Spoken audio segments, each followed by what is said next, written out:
Hello, it's your favorite sports Unc here. Don't forget to hit that subscribe button to join the fastest growing community on YouTube. Remember, Nightcap doesn't happen without you. So please subscribe or you're going to make Ocho cry. Boy, we had a barn burner of a game tonight. The Jags showed their merit, their grit, being down 14 points, scored 21 unanswered. The Chiefs come back, tie it up. But guess what?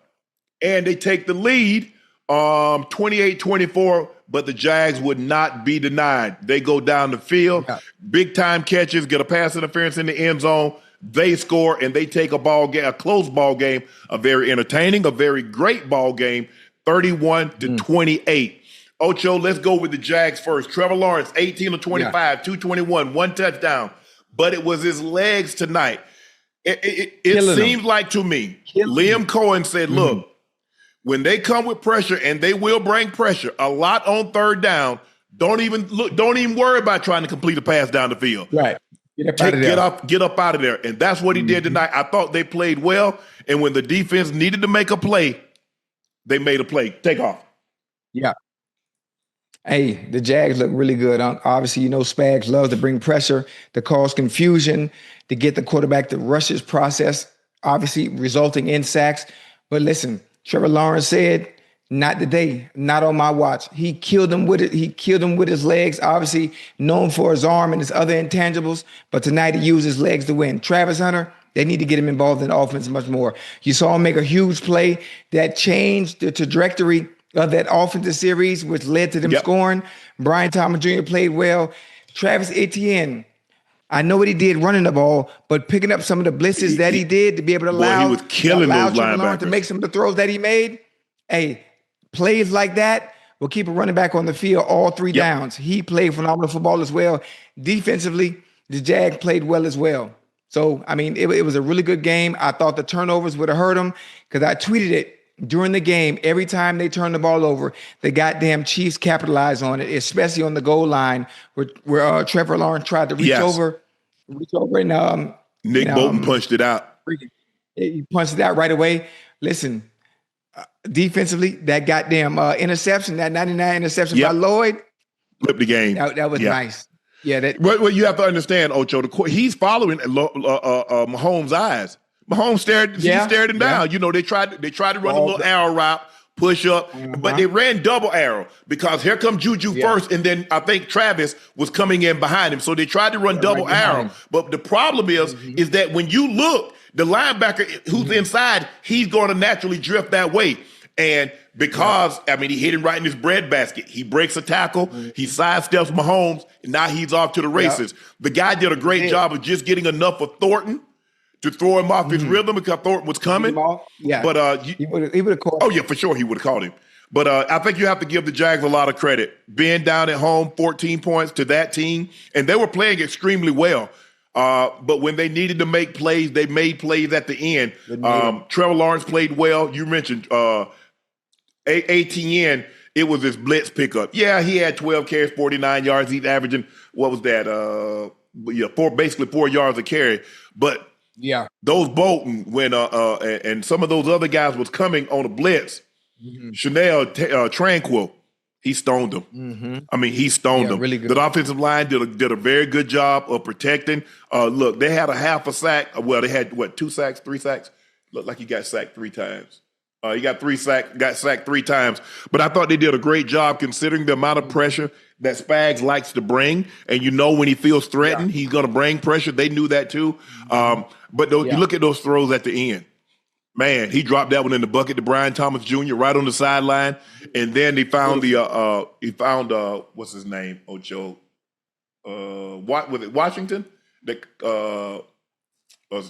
think it was Washington that ended up catching the out ball. But Trevor Lawrence played as well. This is the Trevor Lawrence that they said, okay, when you took him number 1 overall, this is what they expect him to look like. And he has moments like this. But then he'll come back and he'll stink up the joint. You're like, well, bro, I've seen what you can do. I know what you can do because I've seen it firsthand. What happened? The problem is, what we saw tonight from Trevor Lawrence, what we saw tonight collectively for the Jaguars, this is not the Jaguars of old. This is a new team. What we saw tonight is a different type of Jaguars offense. I don't think they've beaten the Chiefs. I'm not Oh sure. It's nine. been a very, very long time since '09. So normally a team like this, the old Jaguar team, they would have Yep. folded. They would have folded like lawn chairs, but they continue to fight despite being down, and they fought their way back. I'm really impressed, really impressed. If we can get this type of quarterback play from Trevor Lawrence consistently, not just one night, consistently, but they're going to be fine. They're going to be in the hunt. They're going to be in contention every single year if he can continue to play like this. But minimize the goddamn turnovers. He had two tonight, and they were able to survive them. I mean, right there at the goal line, he fumbled that one, and he threw a pick when they had a lead. So he has to be very, very careful with that. The Jags' past 4 games have been decided by a total of 18 points. They're 3-1 in those games, winning 3 straight. The Jags are now 4-1 with 2 home games coming up: the Seahawks and the Rams. Both of those teams have quarterbacks that can throw the football. Both of those teams have receivers that can go get the ball. You look at the Rams, you talk about Puka Nacua, you talk about Devontae Adams, they can go get it. We know Seattle. You see Sam Darnold with JSN.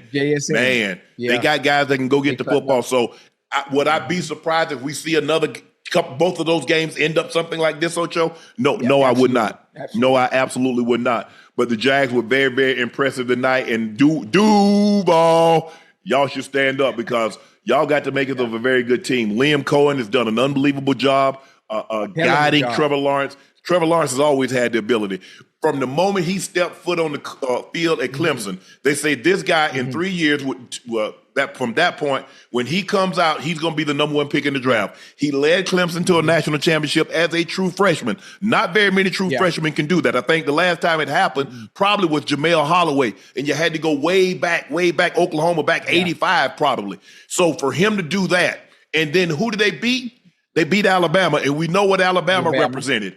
And so, and for him to do that, he was very, very impressive. But for whatever reason, the last couple of years, I don't know if it was injury. Now, I think the first year, Urban Meyer was his coach, and I don't think that was the best situation. He wasn't set up for success in that situation. But now, Liam Cohen, and we saw what Cohen has done with Baker. 2 years with Baker, and you see what Baker has become. Now, Baker is still on that. He's still rising, even though Liam left. But we saw what he become under Liam Cohen. So this offense is very quarterback friendly. They got receivers. They got guys that can go get the ball. I agree with you right now. Until Travis refined his skill, look, they don't run him really on nothing but spots. They're running more spots in shallow cross. Hey, 5 yards, turn around, we throw you the ball, make a guy miss takeoff, run you the shallow cross. And when they throw the ball down the field, they're allowing him to use his athletic ability. Remember the play, what was it, last week, a couple of weeks ago against San Francisco? They threw the dagger. He elevates, catches it. We saw him tonight in between two. So until he refines his route running ability, this is what you're going to have to do. Try to find ways to create, get him in space, and let him use his athleticism until he understands how to consistently run the route tree. Because these guys that play DB, they're really good. Yeah, they're very good, very good. But I think Travis Hunter is one of those. He has such raw talent. He's so good, especially with his ball skills, whether it's on the defensive side of the ball or whether it's on the offensive side of the ball. If you can just get the ball in the vicinity, if you can just get in the area so he can make a play on it, he's coming down with that ball 9 times out of 10. And on the Chiefs, I thought Patrick Mahomes, look, he played well tonight, 29 of 41, 318, 1 touchdown, the very costly interception that led to a 90. The one thing that you don't want to have happen, you don't want to give up points on your possession. So in other words, you don't want to have a scoop and score. You don't want to have a pick six because now you know what I'm saying? That's not what you're built to do. Your defense is not on the field. We understand. Defensively, they're going to score. Look, these teams are really good. So for you to shut a team out, it's probably not going to happen. But the last thing we want to do is give up points while our offense is on the field because our defense didn't get a chance to stop them. Patrick Mahomes led him with rushing. He was 6 of 60. Kareem Hunt had 7 for 49. Isaiah Pacheco, he had 7 for 36. 22 for 158, 3 touchdowns. And you see the way they came out. They threw to set up the run. If you look at the first series, the first couple of series, what they're doing, getting the ball out of his hands quick. Guys were making plays. Quick game. Joe, quick game. But remember, I said this. Yeah. When you don't have a rapport with your quarterback, if Hollywood Brown had a rapport with his quarterback, they win this game. Patrick Mahomes hit him on the shoulder with the ball. He still don't know what that is. The safety is flat-footed. He catch this ball, Ocho. He's coming out the backside. All we talk about at the end of the game? Oh, yeah. Ocho. But you see, there are some guys you were imaginative. You had up like, damn, ain't nobody here. Let me look for this ball. He is running the route that they call oblivious. Yeah, that is right. To the situation. You got to understand the situation. Travis Kelce. You remember Travis Kelce against Buffalo? He got wide. Patrick Mahomes put the ball on him. They got in field goal range. Hollywood. All you got to do, you see everybody's off. Ocho, the backside safety is flat-footed. He catch this ball. That's Hollywood Brown. He's coming out the backside. That's a touchdown. He's coming out. Yeah, he could go now. Let's go. He can go. If anything, because the entire defense was back, he can come out the backside. If he doesn't even make it out the backside, you're still in field goal range. You get down, call a timeout. If you go back and look at this, if you tell me you don't think Hollywood Brown is Ocho, because the safety, the backside safety, he's flat-footed. That means Hollywood Brown is going to catch this ball with a running start. He gone. Ain't no way no safety that's flat-footed is going to turn and beat Hollywood Brown to a point. But you're right. We talked about this the other day. Remember that I think it was the first game. He tried to do that with a receiver, but he doesn't have the rapport. Now that's Tyreek Hill. Ocho, we having a whole different conversation because they have a rapport, they have an understanding with each other. That's what. But Mahomes is going to have to get with his guys and say, "Look, guys, I understand what's called, but if that guy's off you, look for the ball." And obviously, it's all situational. Yes, you understand. Obviously, whatever route is called. Normally, if we're in a regular game, then yes, the route that's called, you run to your depth. But it's just understanding the situation. If they're backed up. Turn your head around right away. Get what you can with the ball. Get what you can. Understanding there's only a little bit of time on the clock. You don't even have time to get into your full route. I don't know. Like, see, the thing is that I'm not so sure I don't even call fair catch on that, Ocho, on the kickoff. Because guess what happens? Right. You're not going to run it back, and there's a greater chance of you getting a holding call or blocking the back call than you running it back. So now instead of starting at the 25, guess where you're going to start at? Inside your 20. Right. And guess what else you did? You ran time off the clock. Because see, the ball don't start. The clock don't start until you touch the ball. Now you run, you take 6 seconds off the clock. Now, 7 seconds off the clock. Now you get a block in the back. You took 8 seconds off the clock and you're 10, 15 yards back further than what you would have been. But those are things that you learn. See, those are things that we talk. I can't speak to everybody else, but this is what we talked about in situations like this. Look, if the ball's kicked in the end zone, leave it in the end zone. We don't run it in time. Punt return.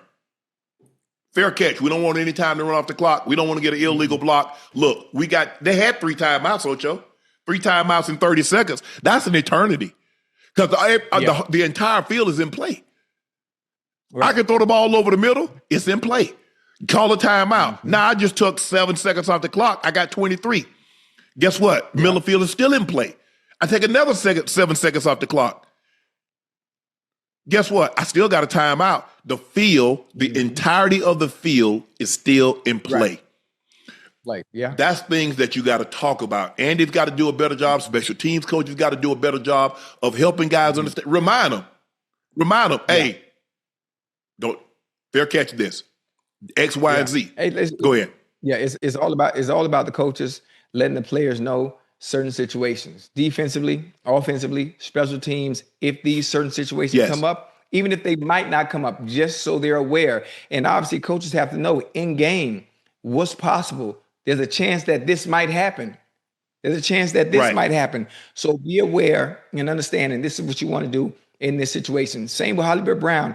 On that play towards the end of the game, understanding, hell, they damn near went in prevent defense. Get your head around fast. If you can go out the back door, go out the back door. If you can't, get as much as you can, get down, call timeout real fast. So we have our opportunity and a chance to run something else. But you got to give the Jags credit. They didn't hang their heads. They fell behind 14-0. They get a touchdown late. They get a touchdown late in the second quarter, make it a 14-7 ball game, and then they scored 14 more points. So they scored 21 unanswered points. And then we saw what happened at the end of the game. But give those guys credit because I thought Jacksonville played really well. They showed me something.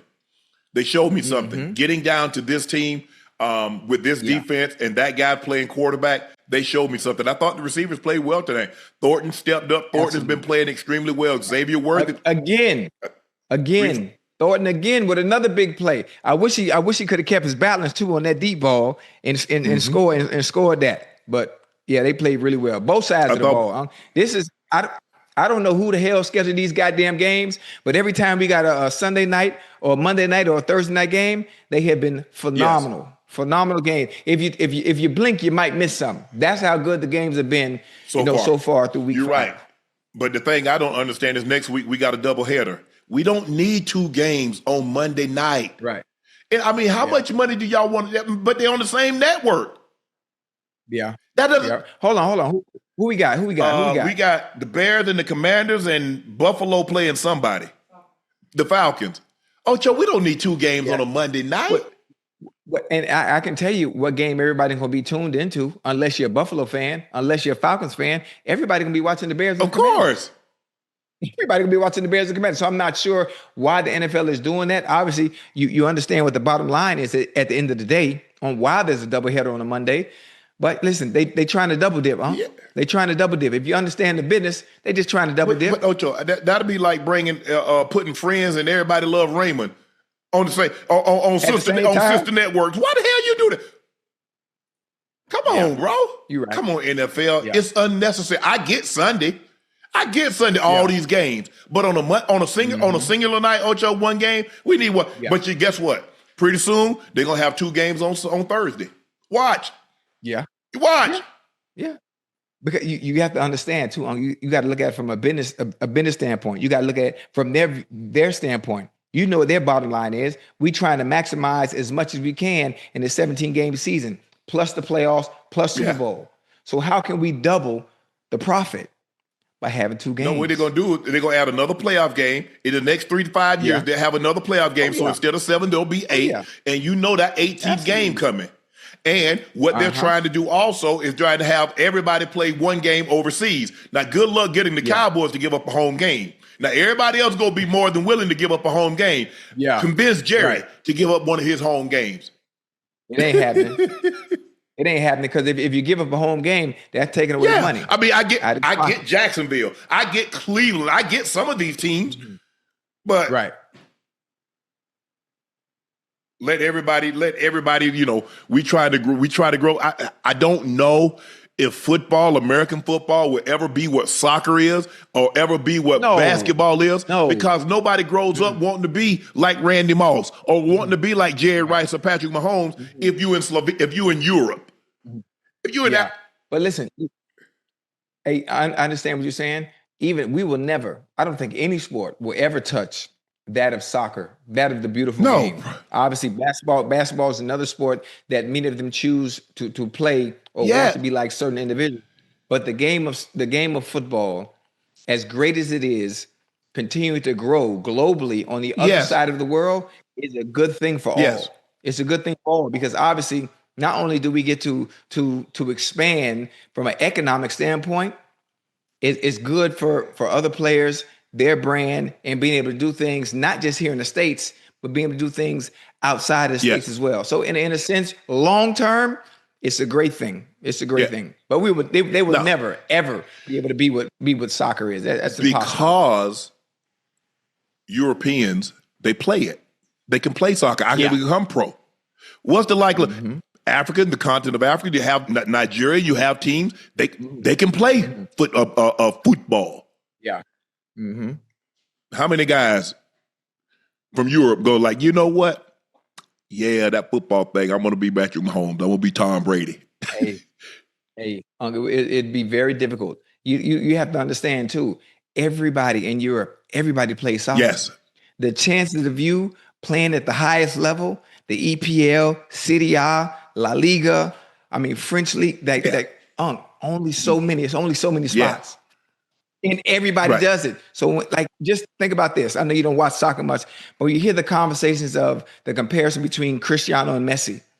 I don't think people understand how brilliant and how good these dudes are because everybody played this sport, and the comparison of who the best is of a certain era or a certain generation, like that's the cream Yeah. of the crop. And then there's And we're everybody gonna be the else. place you come to for the World Cup. Oh yeah, But you got to think about it, Ocho. In soccer, Messi left home. You think about Ronaldo, he left home. Hovland probably left home. Lewandowski probably left home. Yeah. So it's a difference. But man, this game tonight, really good. we've been Really getting good. some very, very good games thus far. I know it's early, Ocho. It's like week 8, week 9. They be like, damn, y'all couldn't flex up out of this one. I don't think they can flex. I think they can only. I think Sunday night is the game, but I think they're starting to allow them to flex out earlier because ain't nobody trying. Look, I understand that they might be this or might be that, but ain't nobody trying in week 10 trying to see a 2-win team on no Sunday night or no Monday night or no Thursday. No. Well, Thursday you stuck. You stuck because everybody has to. Everybody has to play, at least one Thursday night game. Right. Huh? Damn, man. Out of Monday night? Sunday night. Okay, yeah. Oh, they play. Oh, yeah. And that's the thing. They be like, hey, Fox and CBS be like, man, we got a barn burner. NBC, nah, let me get that one. Hey, speaking of barn burners, Ash, who is the London game this Sunday? The Broncos. Who they playing? The Jets, right? Yeah, I'll be at that game. I'll be at the game. Matter of fact, what I'm gonna do is I'm gonna go down on the field. Ain't nothing gonna change. Can I tell you who gonna win? Bronco. The Jets. You hope it.